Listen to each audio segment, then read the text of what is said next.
So thank you for your Father's Day talk. Are there any questions?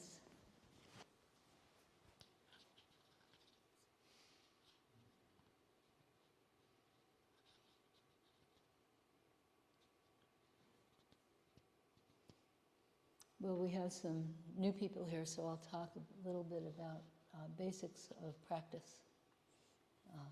Because Jacob only had a little short time to tell you, and now you have another short time, so maybe those two add up. I should tell you, the reason Jacob practices on his own is he's in Wichita. He's got a good excuse, yeah. He came all the way up here today, so thank you.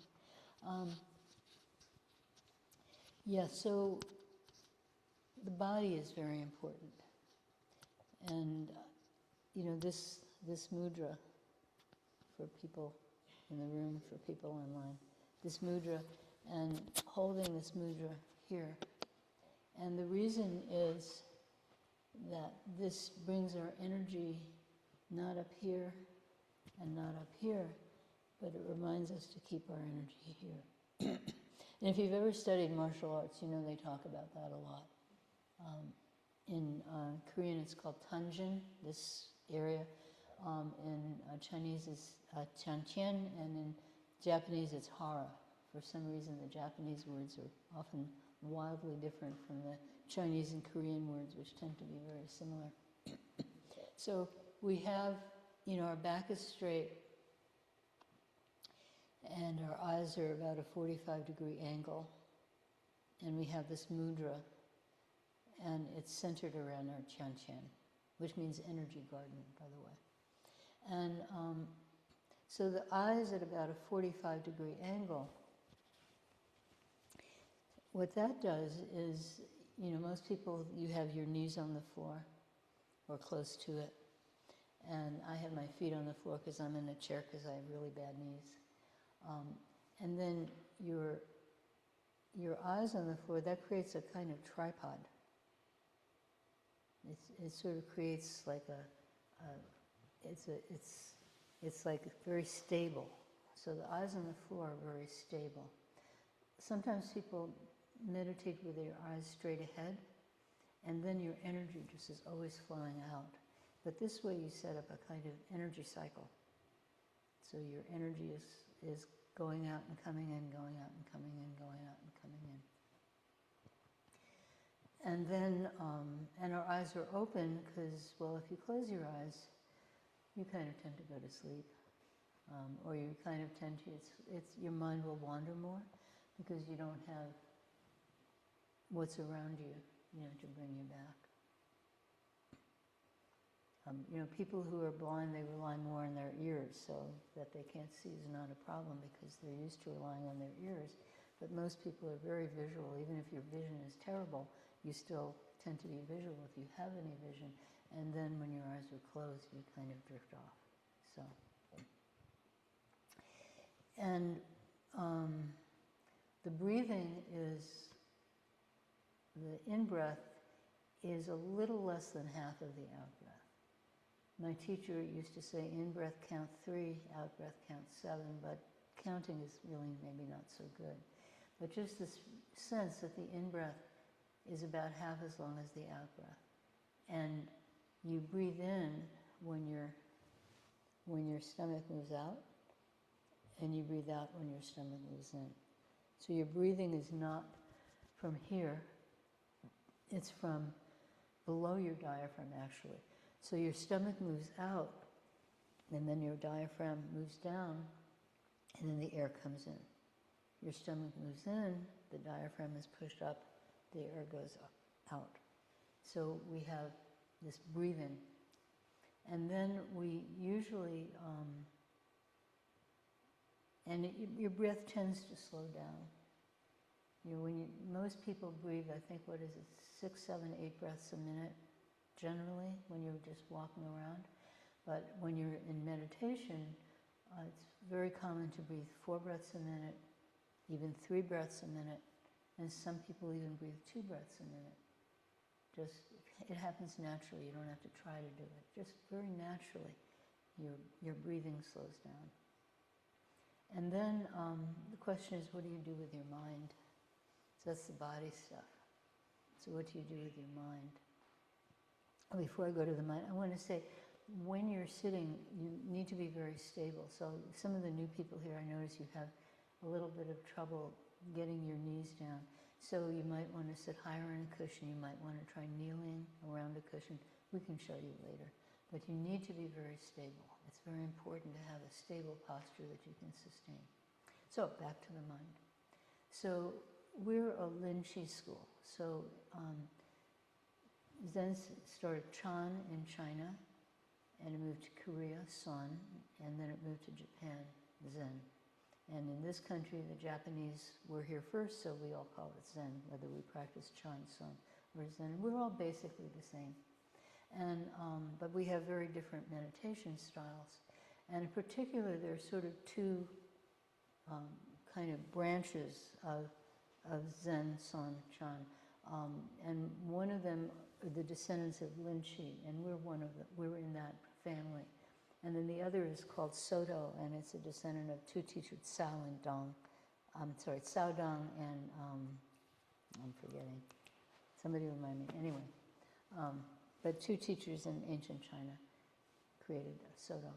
And so in the Lin Chi schools, you always have some object of meditation, and it's always something that has absolutely no intellectual content whatsoever. So it's not like you're contemplating, some idea. It's not like you're trying to understand something. There's a saying in Zen, understanding cannot help you. We're trying to pierce through that to get something much more fundamental. So the way in the Lin Chi schools, the way we do that is we create a very specific thing that we're focused on. Counting breaths is a very good one. Each out-breath, first count 1, then count 2, go to 10, start again at 1, 1 to 10, 1 to 10, 1 to 10. You know, I like to do it on the out-breath, sometimes do in-breath, out-breath 1, 2, 3, 4, whatever. You know, find whatever seems comfortable, seems to fit. So that's a very good. So that has no intellectual content, you're just counting, you know. Maybe when you're 3 or 4 years old it has intellectual content, but by now it doesn't. So, another thing is to focus on a mantra, and that only makes sense after you've been practicing for a while, because you should be familiar with whatever mantra you're doing. Another one is to ask the great question, what am I? And then the out-breath, don't know, very strongly. But a lot of people, I know for my first 10 years of practice, if I tried doing that, I'd get caught in the what am I? And my mind would start going, what am I, what am I, what am I? You know, like, if I lost a hand, would I still be myself? You know, that kind of thing. So for a lot of people, that's really not a good practice until they've been practicing for a while. And then there's great question by itself, just what am I, what is this? And then there are other practice too, but those are sort of the 4 main styles of practice. And so you have this very simple focus that has no cognitive content whatsoever. If it has a cognitive content, don't do it. Like, don't do what am I if it takes on cognition for you. You have something very simple, you're focused on that, then your mind wanders, as Jacob talked about. You know, you start talking to yourself. I've never heard that. That's a great way to put it. You know, your mind starts going and going, your story appears, and somebody else's story appears, and your opinion of your story and their story, and maybe how your stories collide, or maybe how your stories come together, and, you know, maybe there's a problem with your plumbing, I don't know, you know, your mind just goes on and on and on and on and on and on, and then you have this very simple thing to bring it back to. So that's the function, is that when your mind wanders, you have this very simple thing to bring it back to. So that's why we do this thing that has no cognitive content, is that when cognitive content arises, you can let go of it and come to this other thing instead. So that's sort of the basics meditation practice. And of course we have bowing practice and walking practice and Kongan practice and so on and so forth, but I just wanted to talk about the basics of meditation practice. So with that, are there any questions? It's a tough crowd.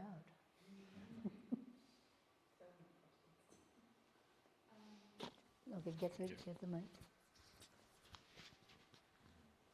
I have a question.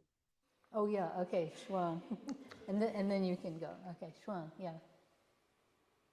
How do we best handle criticisms? What kind of criticisms?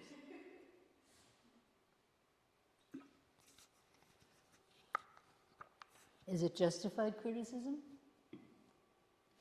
Is it you bake a cake and somebody says, why did you put salt in the cake? And then you say, oh, I'm so sorry, I will never put salt in the cake again. Actually, you do have to put a little bit of salt. Helps the chemistry. But, maybe you put like a half a cup of salt instead of a half a cup of sugar. And somebody says, why is this cake so salty? And you say, oh, I'm so sorry. That's how you handle that kind of criticism. But you're not talking about that. No, the criticisms is how can you be better? But when you're trying and a lot of criticism, how best to handle that? Yeah, so a lot of times, and this is where Kongan practice, Kongan, Japanese call them koans, you're asked these questions, like does a dog have Buddha nature? And if you try to answer them like yes or no, the teacher will always say no. Because we're trying to get to something more fundamental. So in this case, somebody is saying this to you. Somebody's saying, why are you no good? Why are you so terrible? Why don't you do better? They're speaking from pain. And the response is not to give a list of all the ways you've been trying hard. And the response is not to give a list of all the ways you can be doing better. And the response is not to give excuses for why none of these things are working. And the response is not to attack this person for attacking you. This response is to be open. And to see, perceive, why? Where are they coming from? You might not have words for it, but just find a way of listening. Advice columns always have these phrases, handy phrases like, oh, can you tell me why you're bothered by this? But, these canned phrases, I can see taking one of these canned phrases like maybe you don't like the way I'm talking, and you say, I don't like the way you're talking. You say, oh, why are you bothered by this? And then, of course, your response is, what's wrong with that lady? How dare she ask? So it's like there's no canned response that can help you.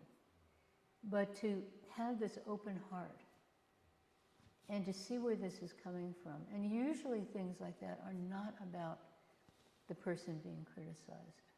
It's about something else. It's something else that's being sort of dumped on you that you have nothing to do with. Because people can be bothered by something that another person is not bothered by. So that's very interesting. So when we find ourselves disturbed by something that someone else does, the first thing, as you practice meditation, the first thing you begin to learn is not what's wrong with that person and not what's wrong with me, but, oh, I don't have to respond this way. I don't have to be bothered. I remember one time I was sitting a retreat, a one-week retreat. Oh gosh, this was like 45 years ago or something. And so I was fairly new at practice, and there was a guy sitting next to me, and there were some people, they were building a big building at Providence Zen Center. And so he was on the work crew, so he would just be in the early morning and then in the evening, and then he was working during the day. And every time he was sitting next to me in the early morning or in the evening, he was sniffling and snuffling and moving around, and it was really annoying. It was really annoying, and I was just thinking, why does he, instead of it turned out that he had a really bad cold, and he was doing this physical labor, and furthermore, he had some emotional thing, like maybe someone close to him had just died. I mean, something like that had happened also. I learned all this after the retreat. So I spent, this week being annoyed at somebody instead of just accepting, like, okay, that's what he's doing. There's this phrase, real estate in your mind. You don't have to give the real estate in your mind over to the people who are annoying you. But of course, you're the person who is the annoying person, right? This is a different situation. So, but to understand that it's not about you, and just in any way to be open and to lead into a situation where you're listening, and not listening to you should do this, but listening to what's happening in this person's life, Like if... Thank you. Yeah, if Jake was dad had done that would be interesting. Yeah, thank you. So you had a question. Do you remember it? How do you handle forgetfulness? Let's see. Oh, how do you handle pain when it arises in the body as you're sitting? How do you handle pain when you're sitting? Physical That is a pain. wonderful question, yes. Okay. Physical pain, yes. Well, we are more relaxed than Japanese style. So we allow people to stand up. And let's see, Tom, you're visible. Can you show people how that's done? So sitting bow first, from whatever position you're in, and then just simply stand behind your cushion, put hands in hot chung. Or I would say, put your hands like this. You can do that also. Also, Yeah, because it's more stable if you're going to be up for a long time. and you can stand like this for as long as you need to, as long as it feels good, and then, or until you figure out, well, what position do I want to be in next, because you don't have to go back into the same position. And then what do you do? Sit down again. Another bow. Okay. Yeah. So when I was in my 30s, I had a really bad back, and I would sometimes only be able to sit for 10 minutes. So I'd sit for as long as I could, and then I'd do a bow and I'd stand up. And then after a minute or two, I'd do a bow and sit down. And then after another 7 or 8 minutes, I'd do a bow and stand up. But there's two kinds of pain. So there's pain that leads to real physical results. Like my back pain, if it went on, I couldn't stand up straight, I couldn't walk. Now I have a knee situation, it's very similar. If I were to sit on the ground and hold that posture for very long, my knee would seize and then I'd be like a beetle on my back, so I sit in a chair. Then there's stuff like lactic acid buildup, where the minute you stand up, it's gone. And then it's just a question of how much can my mind hold. And then sitting through the pain is okay, because it's not going to have any functional consequences. But sometimes people's minds, I know I have a very high pain threshold. It takes a long time for me to feel pain. But once I do, I'm a wimp. So, so I have a high pain threshold and a low pain tolerance. So I might have to, with lactic acid buildup, my mind might be so much, oh, I can't stand this anymore, then I have to stand up. When someone else might be able to sit through it, their mind is not captured by it. So everyone has to be the judge of what they can do. And you always have to be careful not to push it so you're dysfunctional. Because, my teacher always said, Zen is attain your true self and help this world. So if you're dysfunctional, you can't help this world. Okay? So thank you for your question, and I'm sure everyone else thanks you for that also. Yeah. Are there any other questions? Okay, so it's time to stop.